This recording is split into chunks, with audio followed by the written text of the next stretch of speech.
Hi welcome guys, আবার চলে এসেছে একটা নতুন অসাধারণ গাছ নিয়ে। আপনারা হয়তো নাম শুনে থাকবেন যে পিঙ্ক জ্যাকফ্রুট বা পিঙ্ক কাঁঠাল, যেটাকে রেড কাঁঠালও বলা হয়। তো এই গাছটি সাধারণত 2 বছরের মধ্যে ফলন দেওয়া শুরু করে। আসুন ওই গাছটাকে একটু আপনাদের সাথে পরিচয় করাই। তো দেখতে পাচ্ছেন এই গাছটি খুব জোর হলে 12 ফুটের হাইটের আছে, আর অলরেডি কাঁঠাল চলে এসছে এর মধ্যে। আর সবার থেকে অসাধারণ ব্যাপার হচ্ছে দেখুন যে এখানে একদম নেতিয়ে পড়েছে। তো দেখতে পাচ্ছেন পুরো একদম প্রতিটা প্রান্তে এসছে। এই গাছটি কেন আলাদা? এই গাছটি সবার থেকে খাসিয়াত হচ্ছে আপনাকে সারা বছরই ফলন দেবে। আর এর যে কাঁঠালের সুগন্ধ আর এর যে বীজ, সেই বীজকে এতটাই নরম যে আপনারা চিবিয়ে খেতে পারবেন।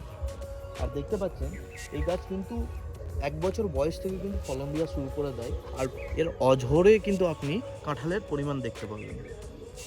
এই যে পিঙ্ক কাঁঠাল গাছটি আপনি দেখলেন, এটি আপনি যদি রুফটপ বা গার্ডেনিং করতে চান বা ফার্মিংয়ের জন্য করতে চান, তাহলে আমি বলবো one of the best plant.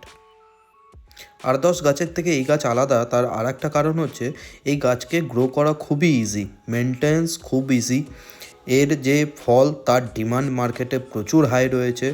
আপনারা যদি চারা নিতে চান, চারাও আমাদের কাছে অ্যাভেলেবেল আছে, যোগাযোগ করে নিন। ডেসক্রিপশানে ফুল ডিটেলস দেওয়া রইল।